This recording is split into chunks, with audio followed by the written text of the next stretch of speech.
Muy bien, entonces vamos a comenzar. El tema que nos toca ver el día de hoy se llama prueba exacta de Fisher, ya es otro tema completamente nuevo. Esta es una prueba de las llamadas de significancia que se utiliza en estadística para análisis, pero es el análisis de algo que conocemos como tabla de contingencia. Entonces ahorita vamos a ver qué cosa es una tabla de contingencia. En la práctica se emplea cuando los tamaños de muestras son pequeños, es decir, cuando las poblaciones que vamos a utilizar son pequeñas y por lo tanto las muestras que utilizamos de esas poblaciones también son pequeñas. Cuando tenemos estas muestras pequeñas podemos generar estas tablas de consistencia y realizar un análisis sobre los datos que contienen estas tablas. Lleva el nombre de su inventor se llama Ronald Fisher. Ronald Fisher inventó esta clase de prueba que se llama exacta y que se llama así debido a la desviación de la hipótesis nula, que se puede calcular con exactitud. En lugar de basarse en una aproximación que se hace exactamente en el límite del tamaño de la muestra, esta crece hasta el infinito, como con muchos de los otros análisis estadísticos. Fisher ha ideado la prueba conocida como la mujer saboreando el té, es decir, así es como él se topa con este tipo de problema, él intenta darle una solución y pues así se le queda el nombre a la prueba. Ahorita vamos a ver un poquito de su historia y por qué se le llama a la prueba de la mujer saboreando el té. Ahora, la prueba es útil para datos que están clasificados ya en una categoría, es decir, necesito que mis datos ya estén dentro de una categoría o que pueda yo ordenarlos a través de categorías que resultan de clasificar los objetos en dos formas diferentes, es decir, por eso me dice que son para muestras pequeñas. ¿Por qué? Porque necesito únicamente dos categorías, ¿de acuerdo? Bien, ¿para qué lo utilizo? Utilizo esta prueba para examinar la significancia de la asociación, es decir, qué tan significante se asocian o qué tan significativa es la asociación entre los dos tipos de clasificación, es decir, qué tanta relación hay entre estas dos clasificaciones que yo estoy haciendo de los elementos de la muestra. Así que en el ejemplo original de Fisher, uno de los criterios de clasificación viene de donde él ideó esta prueba, podría ser si la leche o el té fue puesto en la copa primero. Es decir, Fisher se topa con una señora que se llama Muriel Bristol. Muriel Bristol dice que ella tiene la capacidad de que cuando le sirven su té con leche, si ella lo prueba, ella puede identificar qué fue lo que se le añadió primero a la taza, si la leche o el té. Y que ella es capaz de decir, no, en esta taza pusieron primero la leche o no, en esta taza pusieron primero el té. Entonces de ahí salen estas dos categorías y por eso se le pone, o por eso Fisher le pone esta prueba o le pone de sobrenombre a esta prueba la mujer saboreando el té, porque así fue como se le ocurrió. Ahora, la mayoría de los usos de la prueba de Fisher implican, como en este ejemplo del té y de la leche, una tabla de 2 por 2. Estas tablas de 2 por 2 son las tablas llamadas de contingencia, es decir, que tienen dos filas y dos columnas. Entonces, mis tablas de contingencia son aquellas que tienen esta forma de 2 por 2, dos filas, dos columnas. ¿Por qué? Porque necesito únicamente, o la prueba de Fisher me va a ayudar únicamente con dos categorías y para establecer qué relación existe entre estas dos categorías. El valor de P, ahorita vamos a ver de dónde sacamos P, de la prueba se calcula como si los márgenes de la tabla fueran fijos, es decir, como si en el ejemplo de la degustación de té, Madame Bristol sabe el número de tazas con cada tratamiento, es decir, sabe el número de tazas que le van a presentar y sabe perfectamente el número de tazas a las que se les agregó leche o se les agregó el té primero. Y por lo tanto va a proporcionar conjeturas con el número correcto en cada categoría.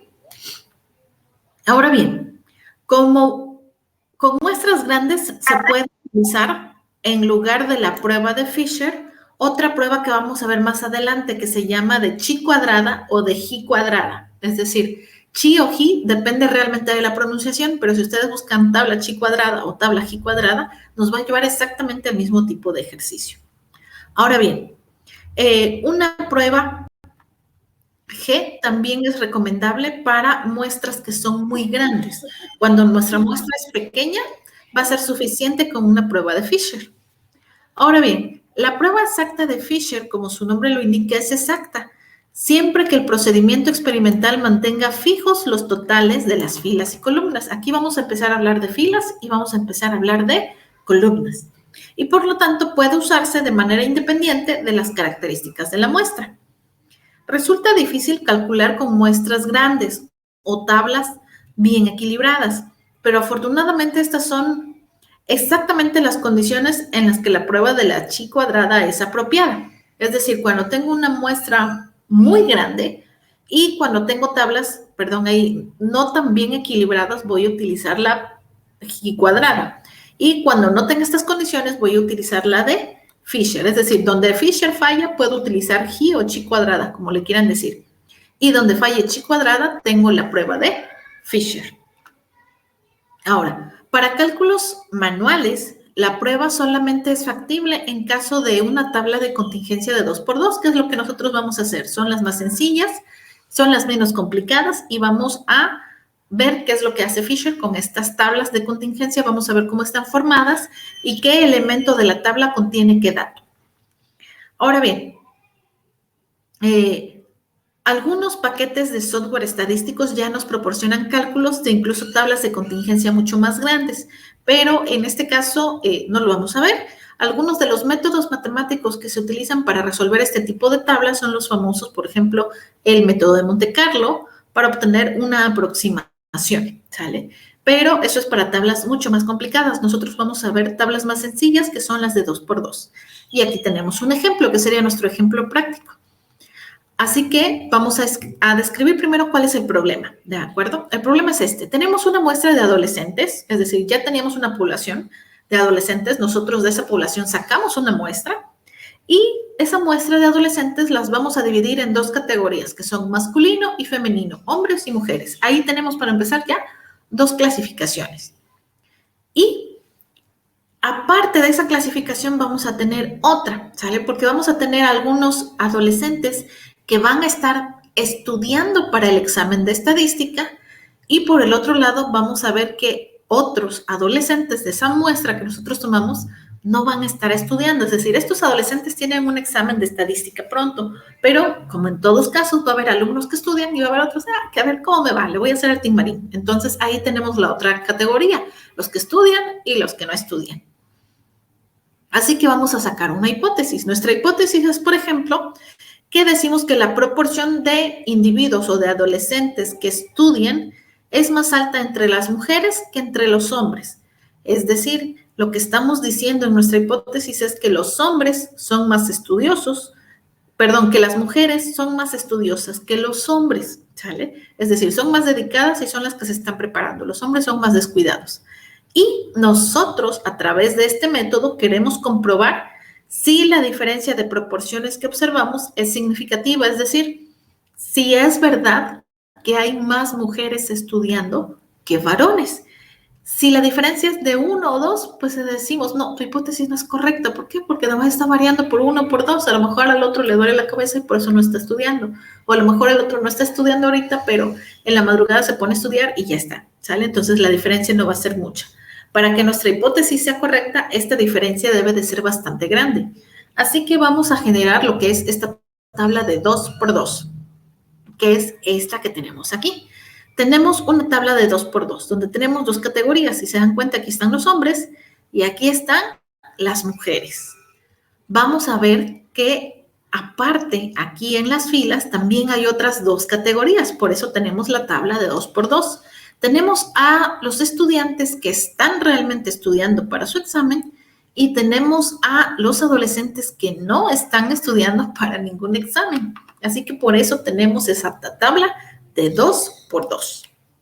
Tenemos que hombres, hay en total 12 hombres en el estudio, es decir, en nuestra muestra se sacaron 12 hombres y también se sacaron 12 mujeres, es decir, nuestra muestra es de 24 adolescentes, 12 varones, 12 mujeres, equitativo. Pero se detectó que de esos 12 hombres, solamente un hombre está estudiando y los otros 11 pertenecientes a la muestra no están estudiando, están haciendo cualquier otra cosa menos estudiando. Y de las otras 12 mujeres que tomamos de la muestra, de esas 9 chicas están estudiando y 3 chicas se van a persignar a la hora del examen porque no están estudiando, ¿de acuerdo? Entonces veamos, es equitativo y está equilibrado, ¿sí? ¿Por qué? Porque tenemos 12 hombres, 12 mujeres, es decir, no hay ningún lado que tenga más o que tenga menos. La muestra fue justo de 24 personas, 24 adolescentes con 12 varones, 12 mujeres. Ahora bien, vamos a ver cuántos alumnos están estudiando en total entre hombres y mujeres. Si hay 9 mujeres estudiando más un varón estudiando, en realidad hay 10 varones, o mejor dicho, 10 estudiantes realmente estudiando. Y de los que no están estudiando son 11 hombres y 3 mujeres. Así que lo sumamos y eso nos va a dar un total de 14 personas que no están repasando. Y vamos a ver en la suma que hagamos aquí, tanto de estudiantes que están estudiando como de alumnos que no están estudiando, me tiene que dar el total de 24, es decir, el mismo número de personas que yo estoy contabilizando aquí como varones y mujeres. Si yo sumo 10 y 14, me doy cuenta de que también me da un total de 24 personas. ¿Qué significa? Significa que mi tabla está equilibrada, es decir, no contabilicé de más, no contabilicé de menos. Si aquí por alguna razón la suma de números estudiantes más número de personas que no están estudiando me llegara a dar un número que no sea el 24, por ejemplo, un número más o un número menos, significa que yo aquí el conteo lo estoy realizando mal. ¿Por qué? Porque a lo mejor contabilicé 2 veces a una misma persona o a lo mejor me faltó contabilizar a alguien. Entonces, esa es una forma en la que nosotros nos damos cuenta si realmente estamos contabilizando bien o no a las personas antes de intentar resolver este tipo de tabla de 2 por 2. Ahora, ya que tenemos organizada nuestra tabla de 2 por 2 en 2 categorías, hombres y mujeres, y alumnos estudiando y alumnos en reposo o en relajación, podremos decirlo, sin estudiar, vamos a la pregunta. La pregunta que hacemos acerca de estos datos es, sabiendo que 10 de los 24 adolescentes son estudiosos y que los otros 12 de los 24, y que 12 de esos 24 son mujeres, asumimos entonces que nuestra hipótesis nula, la H0, de que hombres y mujeres tienen la misma probabilidad de estudiar.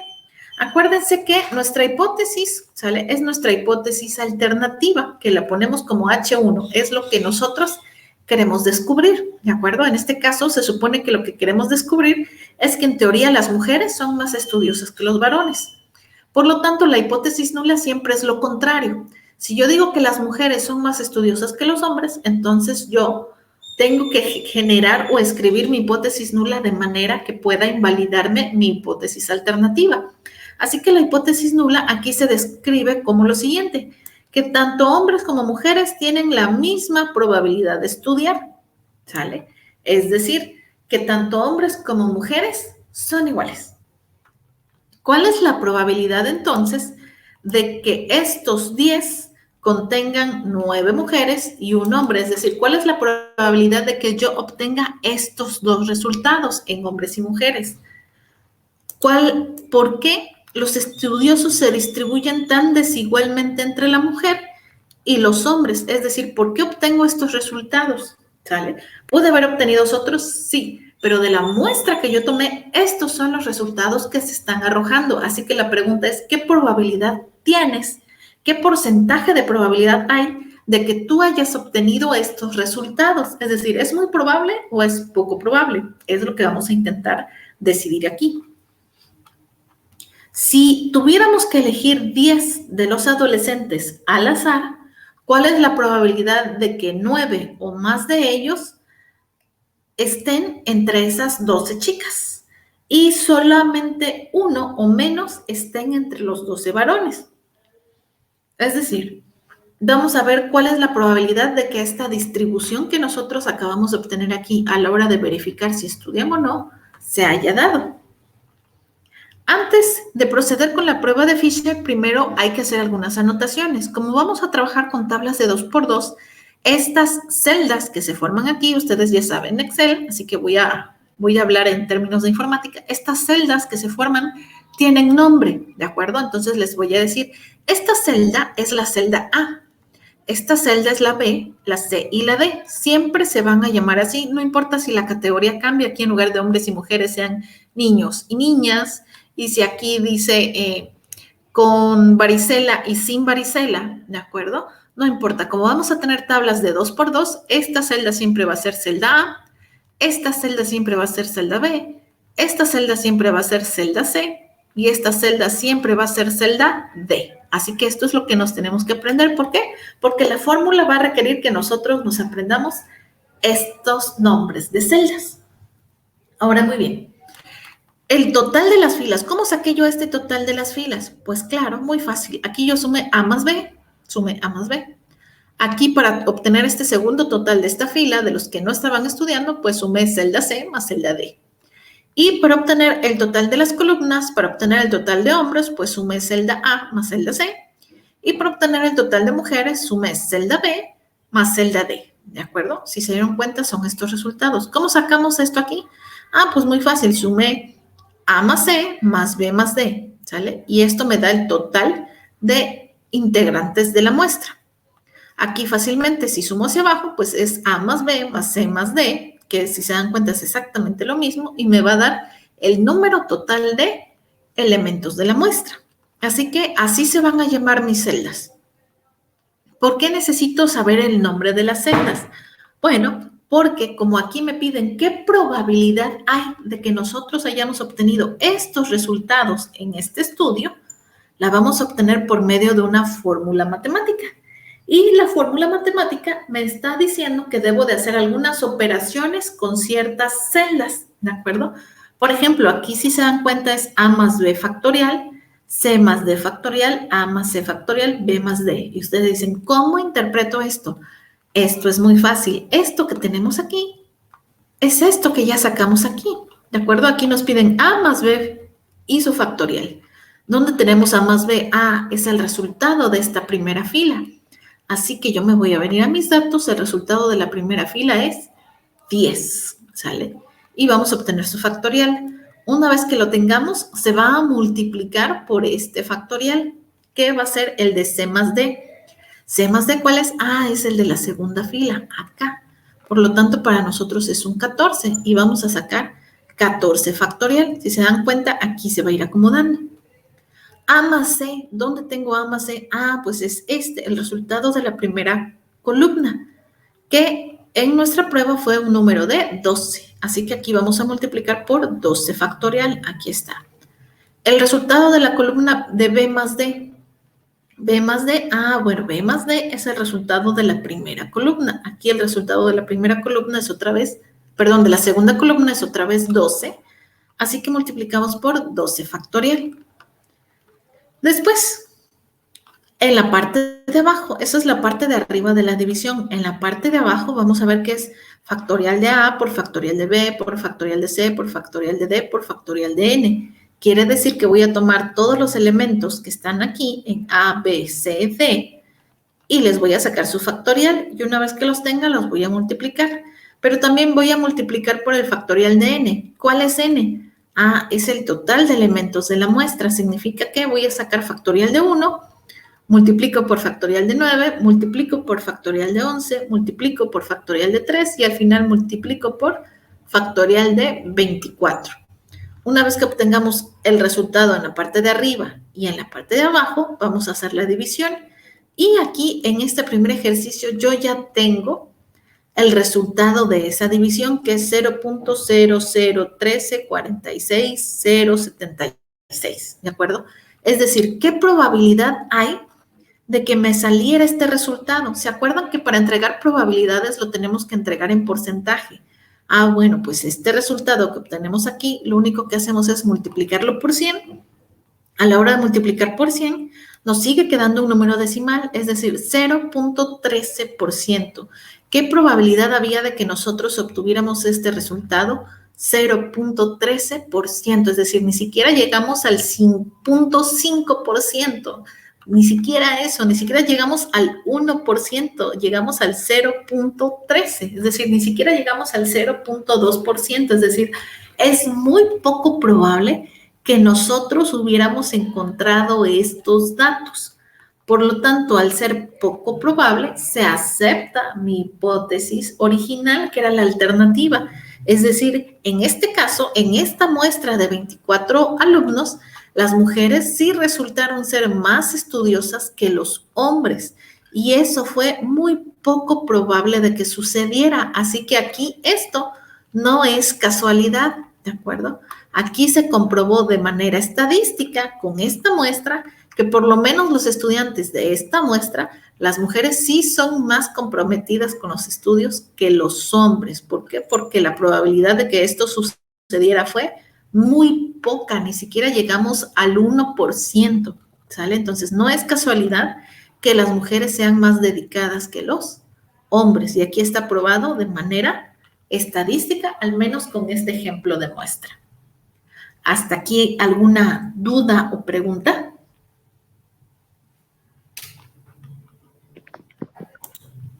De mi parte no, profe, gracias. Ok, muy bien. De todas formas, esta explicación es la teoría. Ahorita vamos a pasar a la práctica. Les voy a poner yo otra redacción donde vamos a intentar solucionarlo por medio de una prueba de Fisher nuevamente. Solo que la redacción, pues aquí va a ser un poquito diferente. Pero eso ya lo vamos a hacer en el chat para explicarle también a las personas que no se pudieron conectar, porque veo muy pocas personas conectadas. Y quiero pensar que es por el mal tiempo que tuvimos todo el día y toda la noche de ayer y parte todavía del día de hoy. ¿Sale? ¿Les parece que hagamos la práctica en el chat de WhatsApp? Sí, profe. Ok, muy bien. Entonces voy a dejar o voy a parar la grabación